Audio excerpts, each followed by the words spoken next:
Welcome back, Bears fans, to another episode of the Chicago Audible. It's round 5, pick 155, and the Chicago Bears have traded up and are officially on the clock. And in just a matter of literally seconds, we're going to find out who is going to become the next member of our Chicago Bears. I'm your host, Will DeWitt. Join with me for this episode is my co-host, Nicholas Moriano. We have our draft expert, Steve Letizia, on as well. So, Nick, obviously we were expecting to kind of wait here for another 15, 20 minutes before the Bears were on the clock, but we traded up. Didn't think they were going to do it, but here is the situation. I know you have a prospect in mind. Do you think they're going to go for him? This would be a realistic option if you're trading up to get somebody, especially for jumping in front of the Patriots here to possibly get Jake Fromm. This could be the pick to do it, and why Ryan Pace thought this would be a good idea to trade up in front of a team that is still looking for the quarterbacks in the Patriots. But Curtis Weaver's another guy that the Bears could be possibly looking at. But yeah, I had a feeling. I woke up this morning, Will, thinking Ryan Pace is going to make a trade. Just don't know when for who, but it's happening. It's happening, and the pick is in, waiting to find out who scrolls across my screen here. Steve, over to you. Any speculation before we find out who this pick is? I think it's going to be Jake Fromm. Oh, no, it's Trevis Gipson. Trevis Gipson, edge guy out of Tulsa. Yeah, I liked him a lot. He's not very athletic, but he tries hard, and I think that's a good pick. I don't know if I would have traded up for him. He's not going to see much playing time as a rookie, especially with Jake Fromm on the board. I mean, that's what I would have done. I would have gone with Jake Fromm there. But I do like Trevis Gipson. I think he does have potential, but he's a couple years away from being able to produce. All right, so Trevis Gipson is going to be a Chicago Bear. I believe, Steve, he was in one of your early edge rusher columns, I think pre-combine, if I'm remembering correctly. Yeah, I believe it was a pre-combine kind of player or watch thing. So I did like him a lot, and he's been on my radar for a while, but I think a little early for him. But hey, they got their guy. They got their guy, absolutely. Obviously, Nick, are you disappointed here right now? I know you, of course, you just mentioned you're hoping Jake Fromm, but that's not the case. Yeah, it's not the case, and I am disappointed. I thought this was a good opportunity for the Bears to get somebody that they can possibly just sit for a season at the quarterback position like a Jake Fromm. But we did talk about edge being not obviously the biggest need for the Bears, but you can always use guys that can come off the edge to, get after the quarterback. So Gipson being the guy, I wonder what Ryan Pace gave up to go get this guy. And obviously he has conviction, moved up to get him. But now you're just wondering, what did Ryan Pace do for a future draft or even in this one to go up to get his guy? But always when you can get a bunch of edge rushers on a team, especially when Cleo Mack, Robert Quinn come off the field, you want to have people that are capable of rushing the quarterback. Again, Gipson, I have to watch more film on him, but this is the move. Not the one I would have liked, but I could see why Ryan Pace would have gone to do it.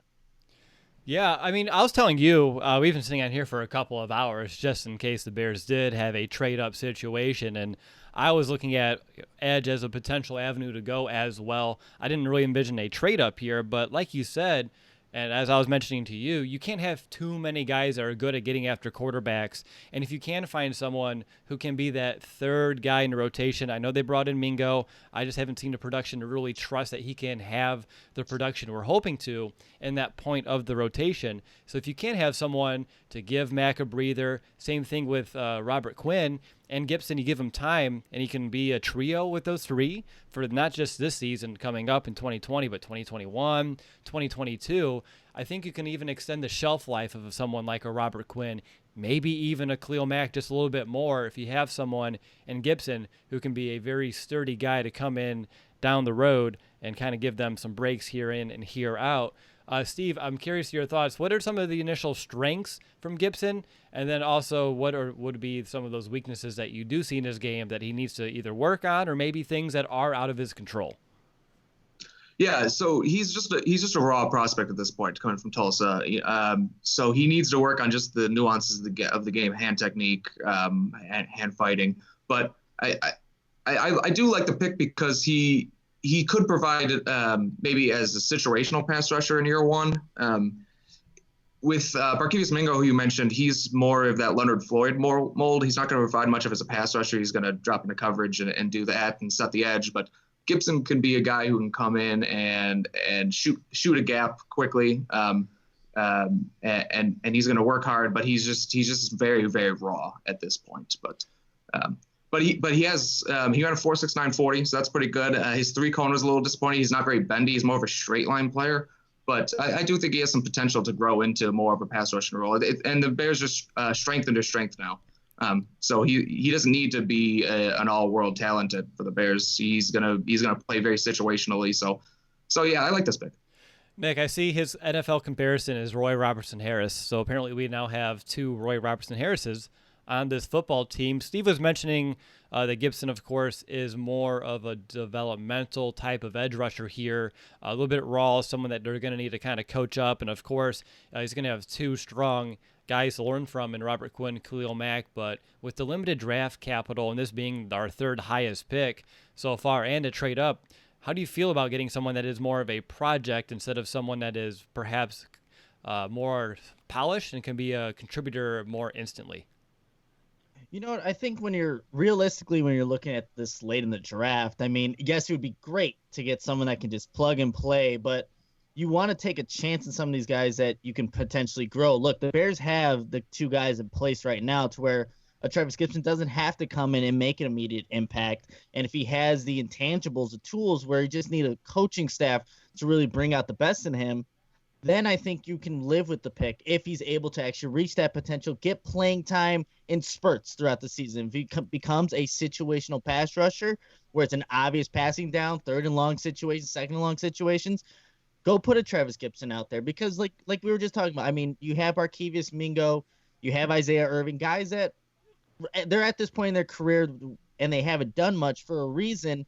That's why you want to bring in a young guy to see maybe midpoint in the season where you can implement him into a defensive game plan in those very specific situations and see what he's able to do. So I'm okay with you getting a guy like this. I thought there were other people also on the board, like we mentioned earlier in the podcast, but could have maybe also gone like there were safeties on the board that I thought the Bears could have brought in that could have been competitive for that strong safety spot opposite of Eddie Jackson, Geno Stone, J.R. Reed, guys like that. But the Bears wanted to go with a premium edge rusher is such a premium position for, I think, every team. So they wanted to get somebody that you could learn from, like you said, Will, the 2 guys that are in front of him, take those nuances of the game, how to get past an offensive tackle, what moves you can use in your toolbox there to get after a quarterback. But now that I have time to think about the pick, it makes sense. I just really like Jake Fromm. I think that's well. Good news for you, Nick, is that looking here at the trade, maybe it's good news, but mixture of bad news is so in order to make this trade up,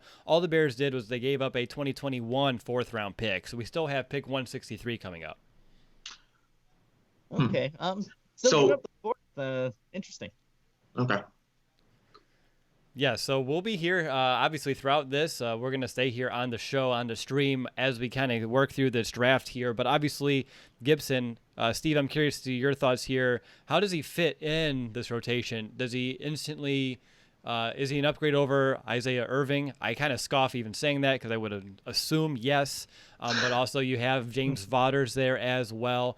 Can he be, or is he the 4th guy now with potential to earn that 3rd role, or is he going to be the 4th guy behind Mingo in 2020? Again, obviously we'll figure this one out as the offseason, as the season rolls through, but just your initial off-the-cuff kind of gut feeling.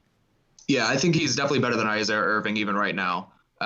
He's much more violent with his hands than Isaiah Irving is, so he's going to provide more pass rush right away. He's going to compete with Marquise Mingo, but I think Mingo is definitely going to be that 3rd pass rusher to start the year for sure. Maybe by the end of the year, Gipson could kind of get more and more playing time, but he's definitely better than Isaiah Irving right now. So, all right, better than Irving. I mean, that sounds good to me. That sounds like everything that we are hoping to have here. I know that I believe Gipson's brother played basketball or is playing basketball at Kansas State. That's something I think I just kind of saw, which is interesting. Obviously, he's a family of athletes, and when you have an athlete at this position, and you can he's that diamond in the rough, you can find a way to polish him throughout time. This could end up being a pick that, as we mentioned, may not have a lot of immediate return on investment, although if he can be a situational pass rusher, I do think there will be value here in 2020. But down the road, learning from a Khalil Mack, learning from a Robert Quinn, in Chuck Pagano's defense, this could end up being a really interesting pick down that can really pay dividends for us in the future as well. But of course, we are in a win now mode, and we need to, of course, on top of that, find a way to succeed here sooner rather than later. So as we're really looking into this and how it affects the draft, so the Bears went tight end, they went corner, still sticking with the defense here at edge. Steve, I'm curious your thoughts here. Looking at what the Bears have done, looking what we still have left in front of us, does this change how the Bears should draft the rest of the other selections, or is there any other input you wanted to put there as we look forward to the rest of the draft? Yeah, I don't know if it changes things too much. They still need to get a receiver, a speed receiver preferably, and they still need to get. I would like to see them draft an offensive lineman at some point. So I'm not sure if this pick really changes that too much, but there are some good guys still available. So if they can get a speed receiver and an offensive lineman who has the way, maybe a safety, I'll be happy.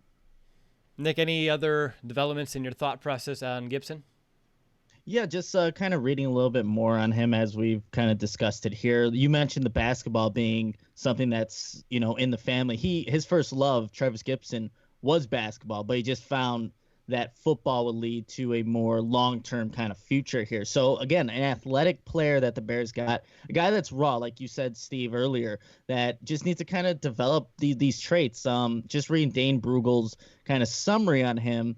Overall, Gipson is fundamentally raw and doesn't rush. Doesn't rush with an instinctive plan to attack, but his contact-driven mentality, physical nature, and long arms are intriguing foundational traits if the rest can be developed, projecting as an upside prospect. So I think at this point in the draft, if you kind of want to look for those guys, if you can't find it'd be hard to find a solidified starter that you can just plug and play, but this is what you would kind of look for at this point in the draft, and obviously later as the rounds continue to go on here. And the foundation's set for the Bears. They have their edge guys. There's two, studs at the edge position. Now you add Trevis Gipson. Let him learn. Let him just take in everything that those guys do, and you want to see those traits kind of come out and hopefully play out throughout the 2020 season as you see him maybe get more playing time or those situational reps. So, again, Ryan Pacey's done this in the past. He'll take guys that have this physical, upside, these things that you really like in a prospect that you don't see in every other guy. And you'll see if you can mold them to be something later on. I mean, Roy Robertson Harris was a very similar guy. That's why he has a comparison, being that there's just such a physical upside to him. Let's see where we can put him at. He was a defensive end. Now he's, switching positions, but he can be productive at times. So hopefully the Bears can get something like that out of Gipson, hopefully more. But I see why Ryan Pace wanted to trade up to get a guy like this. I see that the Patriots pick is in, so Nick, you can start sweating profusely right now as we're waiting for this one to come across the screen. I did find some interesting personal facts out of Gipson via the Tulsa website. Hobby-wise, he enjoys swimming.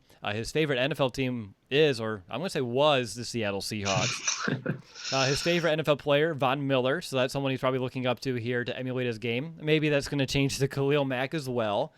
His favorite professional athlete of all time, LeBron James. He likes Friday Night Lights as his favorite sports movie. His favorite movie of all time, though, is Star Wars. He loves to read the Harry Potter series. He's met Floyd Mayweather. And on top of that, Nick, his favorite superhero is Superman. What's your take there? I know how much you love Marvel. So how do you feel about Superman? I mean, I have a Superman shirt that I work out with, but I'm not the biggest Superman fan. Good for Trevis Gipson. If he plays like Superman, we'll take it, obviously. But really, not the biggest Superman guy, unfortunately. Batman would have been different, but it's not the case. No, not the case. It was definitely Superman here. And on top of that, too, talking about athletes being in the family, like I mentioned, his brother played basketball at Kansas. He now plays professional basketball in Finland. His mom ran track at North Texas. His dad played basketball at Texas. So there's a lot of athletic genes in that body. Anything else here, Steve, on Trevis Gipson before we kind of close shop and start looking at pick 163?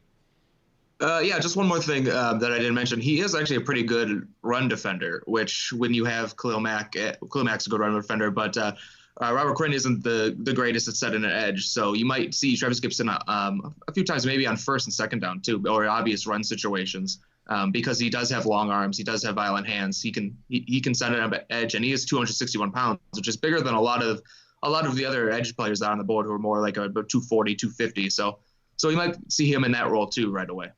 I know the Bears were expressing interest in him after the Senior Bowl, so it's nice that it is someone that they have done their homework on. They have been doing it for some time, so obviously they should have a pretty good grasp on really what type of prospect they're getting here in Trevis Gipson. Honestly, this is to me, it's a fun pick. Like I said at the top of the show, it's edge position. I really thought it would be a sneaky need, even though you already brought in a Robert Quinn. I just really haven't been trusting that back end depth, and this is someone that brings more raw talent, a little bit more intangibles to the position as well. And really, when you're looking at the position, Khalil Mack, Robert Quinn, Mingo is an athlete in his own right too, and Gipson, I love the athletic ability here. There's a lot of intangibles that everyone brings to the table, which should really help benefit this Bears defense.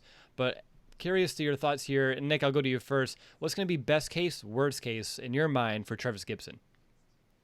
Best case scenario, he does find some way to see the field at some point in 2020.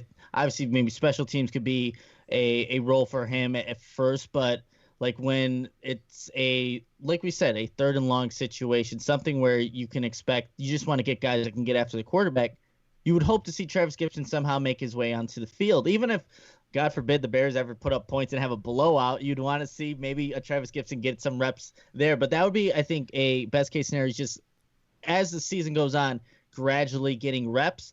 Worst case, we just don't see him at all. Even that's not going to be the absolute worst case, because, again, you have such studs in front of you, and you do have Barkevius Mingo, but he should bounce ahead of an Isaiah Irving, I would expect. But I think the worst case, maybe just not capitalizing on those kind of those natural athletic ability, but I don't see that as being the case here. Obviously, Ryan Pace liked him, moved up to get him, and that's what he's banking on, the upside for Trevis Gipson. I saw that the Patriots took a kicker. I saw that here in the chat. So thank you, everybody, for letting Nick know before he freaked out all too much. Right now, Washington is on the clock at 1:62, which means the Bears will be on the clock here again in just a moment. So it is time to start wrapping up Gipson. And if there are any other thoughts later, we can always circle back to it. But, Steve, I'm curious to you. I said that it looks like his NFL comp is Roy Robertson Harris. Is there a chance that he is more than just an stand-up outside linebacker in this defense and can be a hand-in-the-dirt defensive end as well? Or I'm just curious to where you think he could fit, if he can be a hybrid guy or if he's one versus the other.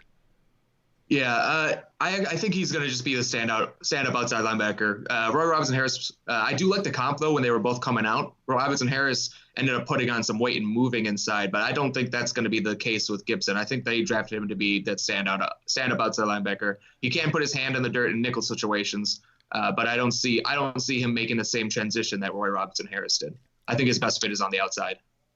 All right, so to wrap up the Gipson talk here, guys, real quick, just hand out a quick initial letter grade. Nick, I'll go over to you. Keep in mind you're trading a 2021 fourth-round pick to move up here. Technically, it's not even move up. It's just to take and reclaim that spot. So 2021 fourth-rounder plus a 2020 fifth-round pick on this guy. What's going to be your initial grade? It's tough for me because I still want to see what he can actually do on tape. I definitely want to dive into that. But they made a strength, and then they added some depth to it at the edge position. I think I'll give the Bears a B- here. Again, I don't want to give them the same grade as, obviously last night for Jalen Johnson, but I think it will be something that you'll see return on sooner rather than later. And I think if that's the case, you can live with this pick. You can live with trading up and getting him, and it will just be a good move for the Bears.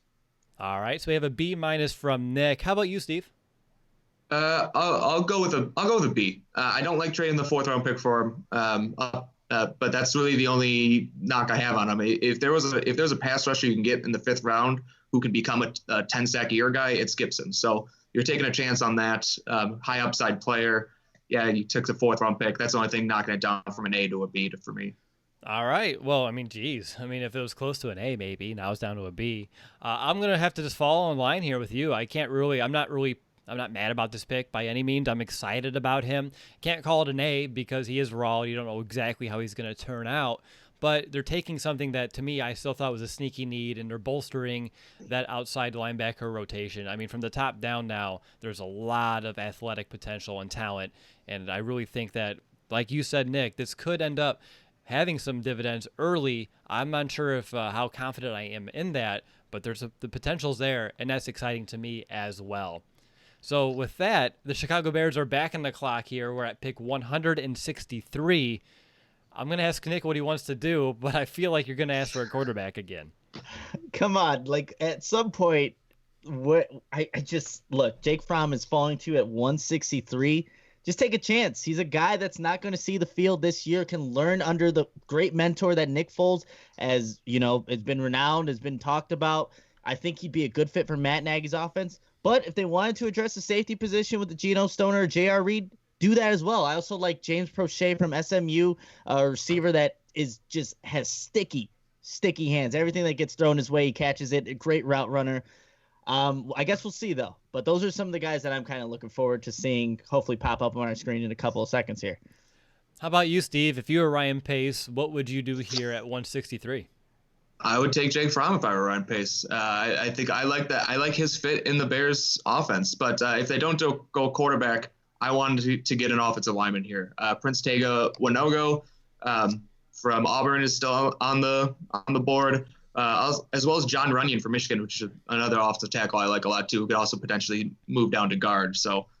Even Justin Herron from Wake Forest is another offensive tackle prospect that I like. So any three of those guys, I'd be good with. I think we really need to solidify the offensive line position. So you're telling me if they went with someone who I initially had on my short list before the trade, Bradley Anae, they shouldn't go edge again? I don't see them going edge again, although I do like Anae. Yeah, other than that, I have some guys that should be good late sixth-round picks on my list, so I'm really just buying some time here. I am excited, though, by the fact that we do have 2 fifth-round picks now. And I know trading a fourth for next year, we're not going to like it. I know come 2021's draft, we're going to be like, I really wish we had this 4th-round pick. It's just going to happen. But right now, I am excited with that limited draft capital that we did find a way to at least gain another pick before, the late 6th round, middle 7th round as well. So the Bears pick is officially in. I'm going to go out there and say that the Bears are going to make a pick here. They're going to make a splash.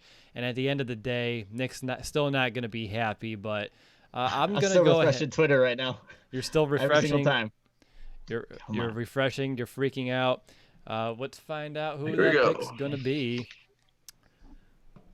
Chicago Bears select at 163. Kindle Vildor, another cornerback, and he is from Georgia Southern. So Ryan Pace does what Ryan Pace does best, and he gives us someone that I'm sure neither of us have any homework on, know much about here with the 163rd pick, with someone who put in here to the chat a random cornerback. And I think that sounds exactly right. Ryan Pace goes with a random corner, which I don't agree with cornerback right here. I believe there are other needs, other players that could fulfill those needs and be of better value here. So, yeah, I'm going to say I'm perplexed. How about you, Nick? Actually, it's funny that Kindle Vildor is the pick because I know Daniel Jeremiah, maybe roughly 2 weeks ago, he's like, this is a guy that I think is going to be somebody that is going to be a starter this year in the league or something along those lines. He had very high upside on Kindle Vildor. I'm like, all right, I'm going to see how I can put this guy in my next mock draft. I ended up not doing that, but this is a name that I actually have heard of before, which is, always a plus side at this point in the draft. But it is interesting. We know Ryan Pace does like to double dip on positions. He's done it in the past. We look at Roquan Smith, Joel Buniwe. So he has done this a bunch of times, but at the cornerback position, what are you realistically looking at putting him? Maybe I think where Kindle Vildor is supposed to move into is a slot corner. And obviously the Bears just signed Buster Screen last year, but you're trying to solidify that spot for the future. And that's what a lot of these picks are going to be, guys that you're projecting later on to make an impact. But it is interesting here. look, the Bears need, I think, more speed on the offensive side of the football. I thought there were guys that maybe they could have gone to address that. Like Steve was saying, offensive line was there. I like Netani Mote, I think is how you pronounce his name, from Fresno State. A lot of injuries there, but again, high upside.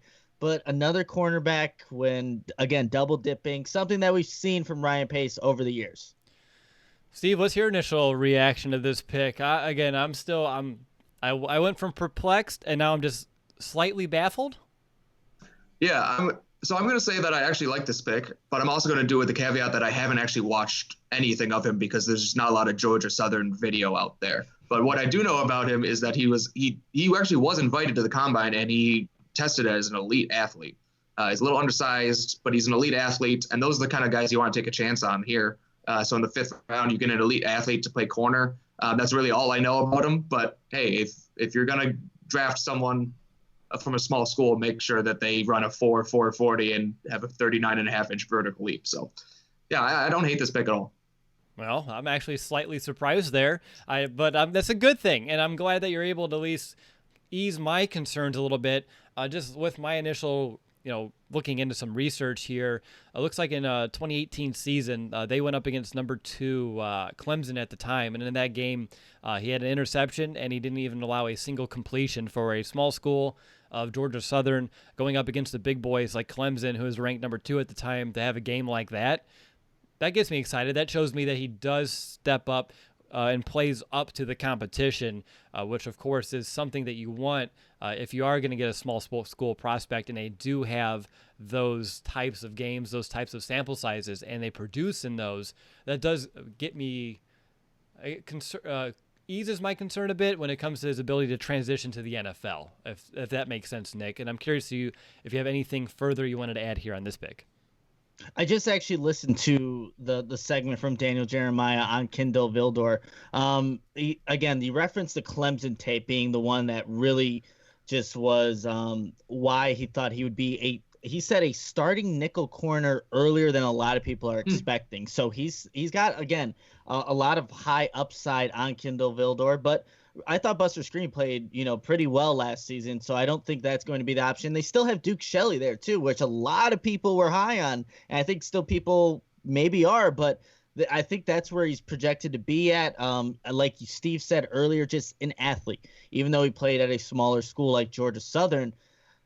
I don't know. I think when I'm still thinking about this pick, yes, maybe it could make sense in the future, but if this is such a win now, situation for the Bears, both like their picks in this 5th round don't say win now that you can use to, really impact this defense. Yes, they're guys for later down the road. Don't get me wrong. I think that's what Price is kind of thinking, but there could be that maybe this win now narrative, it's not playing out right now in this round, at least for the 5th round and how the Bears were expected to draft players. But I think Kindle Vildor, still got to watch some film on him, obviously, but I could see why the Bears would take an athlete like this late or in the 5th round. I mean, looking at some of his testing measurables, Steve, you hit it. Elite athlete is definitely what's jumping out to me. He was at the 96th percentile at the 10-yard split. In the vertical jump, he was at the 90th percentile. In the broad jump, the 97th percentile. And then at the bench press, he's up at the 96th percentile. So he's a freak athlete. He's strong. And I saw that his wingspan is 5 inches longer than his height, which I know is very intriguing coming from a cornerback as well. Now, as we kind of go through this, again, I know that someone is raw. I don't know if best case, worst case even makes sense. I don't know if, Steve, if you know anything else or if you're able to find anything further from him as well. But looking at just the PFF draft guide, his coverage grades weren't great, but I don't like looking at grades. I like looking at stats, advanced stats, as well as some metrics here. So I'm not going to really dive in or take too much stock into those. But anything else on Vildor as we still process this at this stage? Yeah, no, I just need to do more research on him. The only thing I knew about him was that he blew up the combine, but I never got a really chance to study him closely. So before I start talking without knowing anything, I want to take a good look at him. But I do kind of like the Bears strategy, as Nick was talking about. These are kind of more not win now moves, but they're swinging for the fences on upside and athletic players. So I can't really be mad at pace for doing that. If you're going to draft some guys late on day 3 or go with athletes, and that's what we're doing. So I like what the Bears have done in the 5th round here. Now, I don't think there's really any way to get out of Buster Skrine's contract, right? I'm not really strong in contract knowledge. I'm looking at dead cap for this year at $6.4 million. There's just no way that he's going to come in here and become the starting nickel corner with that kind of cash attributed over there, right, Nick? Yeah, no, I don't think that's going to be the case for Kindle, and especially in his first season. And with how Buster Skrine played, I think you can expect him to be that starting nickel. And I know there's a lot of speculation last year when Duke Shelley was drafted, and maybe he's going to take the nickel cornerback spot. That didn't happen. I think that Buster Skrine's still going to be able to hold on to that. And I feel confident saying that. Just kind of, again, looking at his weaknesses, just so we can all better learn this prospect on the fly here. Dane Brugler, again, referencing the Beast article that he did.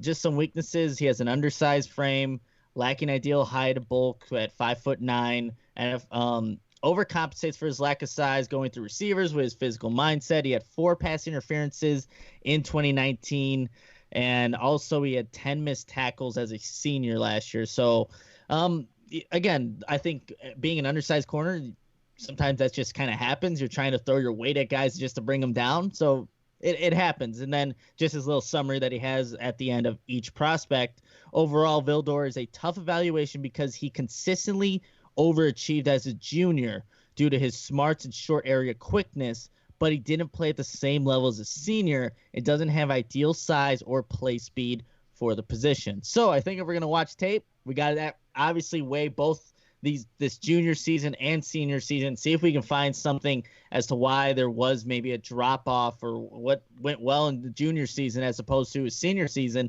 then kind of reevaluate, come back, and then give a more in-depth analysis on Kindle Vildor. But again, those are just some of the weaknesses that he had and just areas that we should be focusing on just in the near future.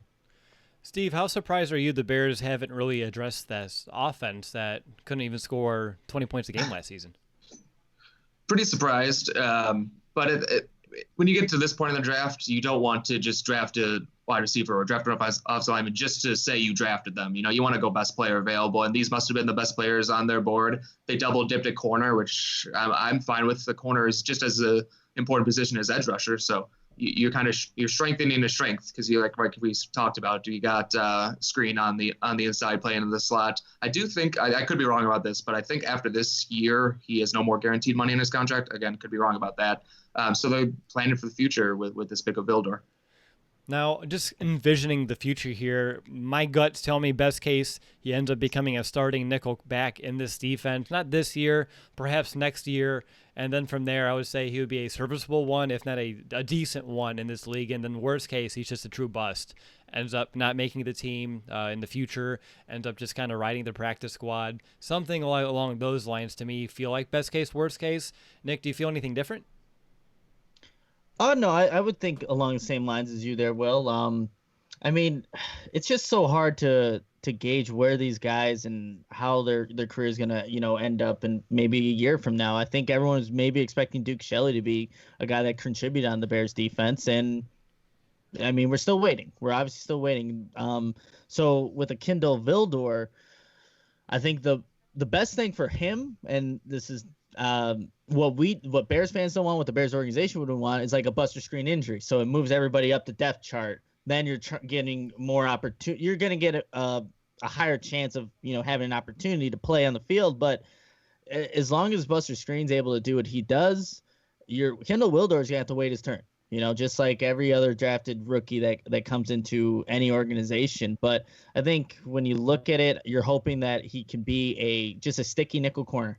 That's what you really want out of the position, with especially the 3 wide receiver sets that is the most used for nearly every single football team, probably other than the Baltimore Ravens because they love to run the football. But you want to have a guy that can stick with that slot receiver and just be someone that you can count on. All right, Steve, I'm going to go over to you. I think it's time to hand out some grades and kind of get re-established for this 6th round that's about to begin here. So over to you. What's going to be your initial grade for this Vildor pick? I'll say B+. Because again, I still need to watch him. watch more of him. But again, he's an elite athlete. So, and if you're going to gamble on someone, gamble on an elite athlete. So I can't be mad about that. They didn't trade up for him. So yeah, I'll go with a B+. B+ out of Steve. How about you, Nick? Yeah, this one's interesting for me. Again, another cornerback in this draft. I just thought you could have gone other ways. Even if it wasn't a Jake Fromm, you could have gone a wide receiver, offensive lineman, guys that I think would have had more of an immediate impact or close to an immediate impact. So I'll give this one a C+. And again, we'll see when he actually can get onto the field to, start producing. Hopefully special teams is where he makes his mark first, and then you see him work up the depth chart. But give it a C+. Still got to watch more film and see what he can actually do. And one more question for you, Nick. Jake Fromm is officially a Buffalo Bill. Thoughts? I'm sad. I mean, good for the Bills. They got a guy that I know if he ever gets a chance, he's going to be hard to get off the field. That's just how he's wired. But damn. But damn, yeah, that sounds like the reaction I was anticipating coming from you. Steve, you went B+. Nick, you went C+. I'll stick. I think I'm going to do B-, just because I felt like, just like with the Gipson pick, even though I'm higher on the Gipson pick, I feel like there were other needs. But if they are going best player available and they like this athlete, which I love all the intangibles that it looks like Vildor is able to bring to the table, that I get excited about it. But on the same token, I'm just confused why they're not addressing this offense. They must have a lot of confidence that the offense is closer than anyone is thinking to kind of regaining their form from 2018. As well. So I believe they're just a little bit more confident than maybe people outside of the organization are. I don't know if that's necessarily a bad thing, but also I don't know if that's a good thing. So getting to this pick specifically, I'm unsure of the immediate return on investment. Perhaps there is some special teams value here as well that we didn't really mention to this point, but he could be someone that could play in that special teams role, take some of those snaps, and be a decent contributor in that regard, at least as a rookie. I mean, he better be. If you're going to be a fifth-round rookie, it's going to be hard to put you on the practice squad. All right. Any final thoughts before we wrap up, Nick, Steve? I'm sad. Yeah. I wanted Jake Fromm. And Fromm was the right pick. Would have been the right pick, but I think we still got two serviceable players who are going to help us in the future. So I'm happy with it. That's what the hope is, and I think that's what Ryan Pace is banking on. And he loves drafting those athletes. He really does. He does it every single year. But hopefully these guys can see the field and be ready. Not just being put out there because they have to, but they're out there. They know what they have to do, and they can produce on the football field. And you better believe Chuck Pagano is probably vocal about someone like Vildor if they wanted to bring him in this early in the draft as well. And if Chuck Pagano is high on a guy like him, I mean, it's hard not to be as well, right? Absolutely. Right. All right, well, that's going to do it, Bears fans. Thank you for tuning in for this 5th round instant reaction episode. Definitely went a little longer than I thought, and also it started a little sooner than we're expecting as well. But the Bears had 2 5th-round picks, double dipped on defense, edge rusher, and cornerback. We'll be back soon here in just, I'm assuming, about an hour and a half to go live again as soon as the Bears are back on the clock. But until then, if you haven't yet, please make sure to review our show on Apple Podcasts. We're only, I think, 29 reviews now away from our goal of 600. And, of course, once we reach that goal of 600, we are sending a lucky listener a free Chicago Bears jersey of their choice. It's just our way of showing you our appreciation for you to hang out with us and talk some Bears football. So we'll be back soon with the Bears' 6th round initial reaction and analysis. But until next time, bear down, Chicago.